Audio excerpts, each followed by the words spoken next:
Hai, saya Marta Herman. Hari ini kembali ke sesi Q&A dan saya akan menjawab satu buah email yang sudah masuk ke dalam inbox saya.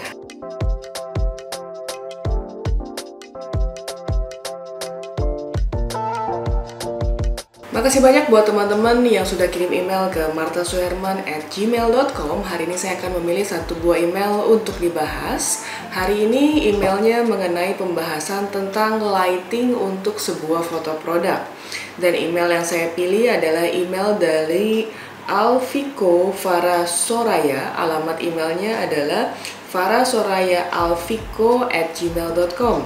Dear Cimarta, perkenalkan saya Farah, seorang content creator. Saya mau bertanya pada Cimarta tentang perlightingan dalam sebuah foto produk. Bagaimana agar sebuah produk terlihat berkelas dan estetik, lebih banyak memainkan cahaya selain item pendukung seperti hiasan foto. Terima kasih.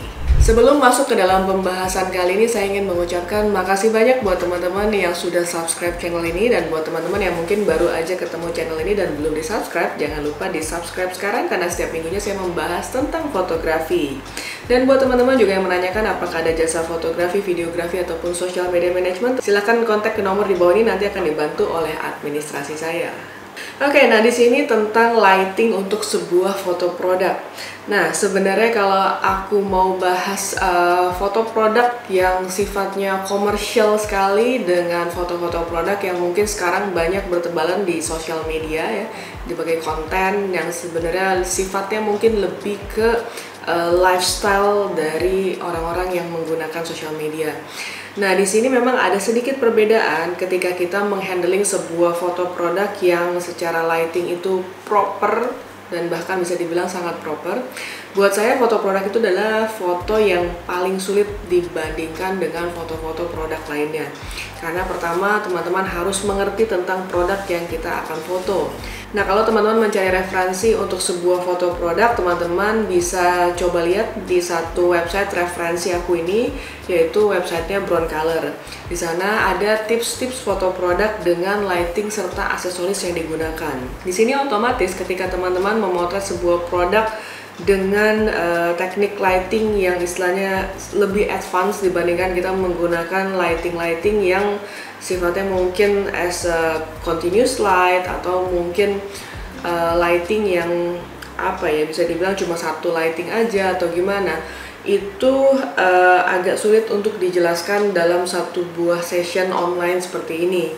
Sebenarnya ini membutuhkan kelas offline dan teman-teman memang harus praktek, harus mencoba. Jadi mungkin untuk teman-teman yang menyaksikan video ini, aku akan sharing beberapa tips buat teman-teman supaya teman-teman mengerti bahwa sebuah foto yang diabadikan secara komersial memang handlingnya jauh lebih kompleks dibandingkan yang lainnya. Jadi kalau ngomong produk fotografi itu range-nya banyak banget. Bahkan seorang fotografer produk kadang-kadang mereka memiliki spesialisasi yang berbeda-beda. Misalnya ada satu orang mungkin lebih menyebut dirinya sebagai fotografer otomotif gitu ya, dimana produk yang mereka shoot adalah spesifik kepada mobil, atau misalnya mereka akan bilang lebih ke produk kosmetik, let's say misalnya lipstick, maskara, bedak atau apapun itu gitu ya. Nah itu mereka akan bilang, oh gue fotografer produk tapi spesialisnya adalah lebih ke beauty produk. Apalagi juga ada fotografer yang mungkin lebih spesialisasinya adalah ke perhiasan gitu ya. Karena size dari produk yang kita foto itu membutuhkan aksesoris lighting yang berbeda-beda. Kalau teman-teman ingin memotret produk yang sangat kecil seperti perhiasan, berlian gitu ya, teman-teman membutuhkan aksesoris yang benar-benar bisa spotting ke berlian tersebut yang bisa dikatakan ukurannya sangat kecil. Kalau teman-teman menggunakan lighting dalam ukuran besar, bukan tidak bisa, bisa saja, tapi itu akan menjadi flat karena cahaya kamu jauh lebih besar dibandingkan yang dibutuhkan oleh produk itu sendiri. Demikian halnya dengan memotret sebuah mobil yang ukurannya cukup besar. Mobil yang cukup besar dengan bidang yang reflektif itu membutuhkan studio yang memang berbeda handlingnya dan membutuhkan lighting dengan dimensi yang berbeda juga yang jauh lebih besar dibandingkan perhiasan. Nah, di sini memang selama ini aku menekuni fotografi, aksesoris yang paling lengkap adalah dimiliki oleh satu produk lighting, yaitu Broncolor. Kita bisa mencoba dengan aksesoris yang sangat beragam, karena kalau aku bilang sebuah photoshoot memotret manusia, misalkan model gitu ya, kita bisa bilang aksesorisnya masih bisa dikombinasikan beragam. Artinya kalau misalkan kita ingin, oh aku ingin cuma mukanya aja gitu ya, artinya aksesoris mungkin dimensi yang lebih kecil, misalkan di sekitar berapa ya, 45 kali 45 ataupun misalkan sampai ke 150, itu pun masih aman biasanya. Tapi kalau teman-teman ingin memotret produk itu membutuhkan kepresisian yang sangat tinggi. Nah, jadi yang pertama adalah teman-teman harus mengenali produk apa yang kita akan foto dengan ukurannya seperti apa.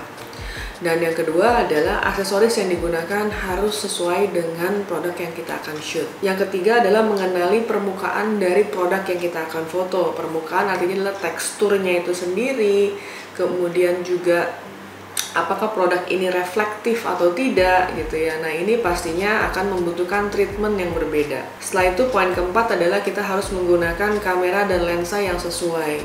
Di sini kalau teman-teman memotret yang sangat kecil, artinya otomatis teman-teman akan membutuhkan lensa makro. Dan juga kalau teman-teman memotret otomotif yang ukurannya sangat besar, kita juga harus mengetahui lensa yang paling pas supaya foto tersebut tidak distorsi. Misalnya teman-teman membutuhkan sebuah foto otomotif mobil yang mungkin mau ada distorsinya gitu ya, artinya teman-teman harus menggunakan focal length tertentu, misalkan yang jauh lebih lebar ya supaya ada efek distorsi. Atau misalkan teman-teman, gua nggak mau nih yang dapat ada distorsinya, mungkin bisa aja di focal length-nya misalnya 50 mili gitu ya, atau misalkan di atas itu.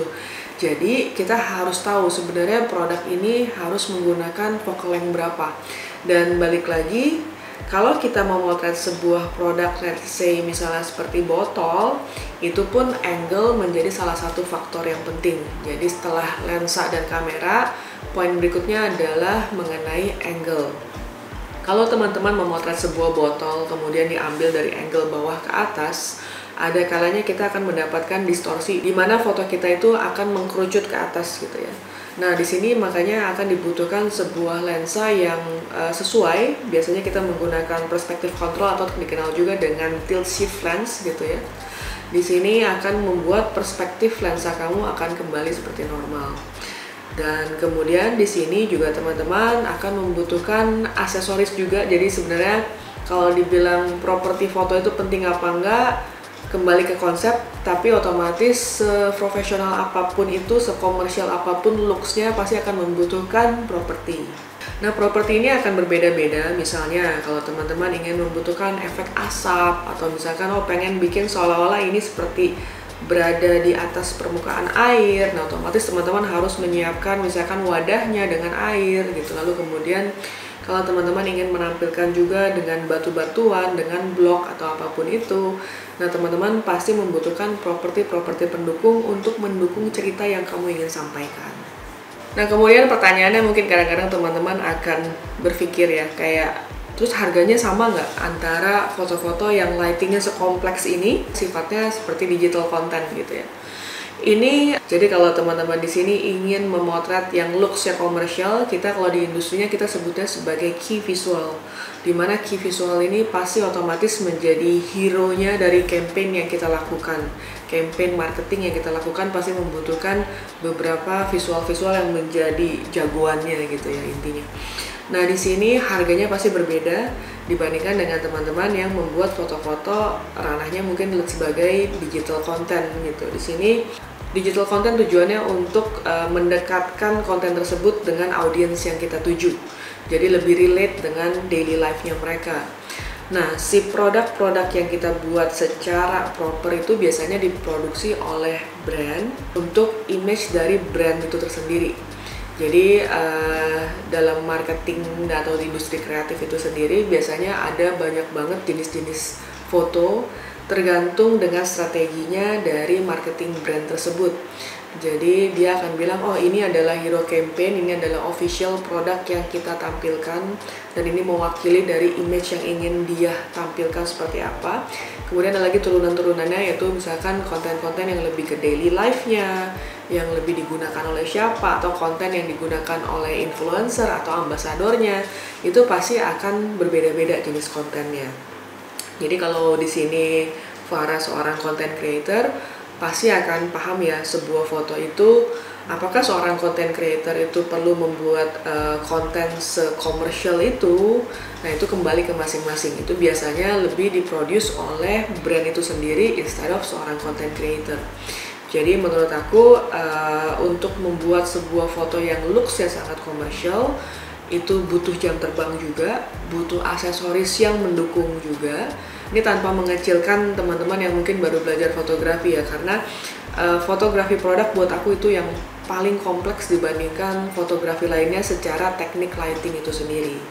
Jadi kalau memang teman-teman ingin menjadi seorang fotografer produk, memang membutuhkan latihan yang banyak, dan setauku memang tidak banyak juga fotografer zaman sekarang yang spesialisasi di foto produk di ranah komersial. Jadi lahannya masih sangat besar. Kalau teman-teman mau fokus ke produk fotografi, mungkin bisa dicoba gitu, dimulai dengan simple setup dulu, mengerti tentang pantulan, mengerti mengenai lighting seperti apa, treatmentnya seperti apa, karena fotografi itu selalu akan dimulai dari mood board, dari konsep, lalu kita creating mood board, habis itu kita execute secara visual. Seorang fotografer nanti akan mengeksekusi semua ide kreatif dan mood board yang sudah kita siapkan. Dan memang prosesnya agak panjang dan teman-teman membutuhkan latihan yang cukup banyak. Nah demikian pembahasan saya kali ini mengenai pertanyaan tentang lighting dalam sebuah foto produk. Mudah-mudahan mencerahkan teman-teman sekalian. Dan buat teman-teman yang ingin menanyakan seputar fotografi, teman-teman bisa langsung email ke email di bawah ini di martasuherman@gmail.com. Siapa tahu email kamu atau pertanyaan kamu yang akan saya bahas di video saya berikutnya. So, thank you for watching. See you next video.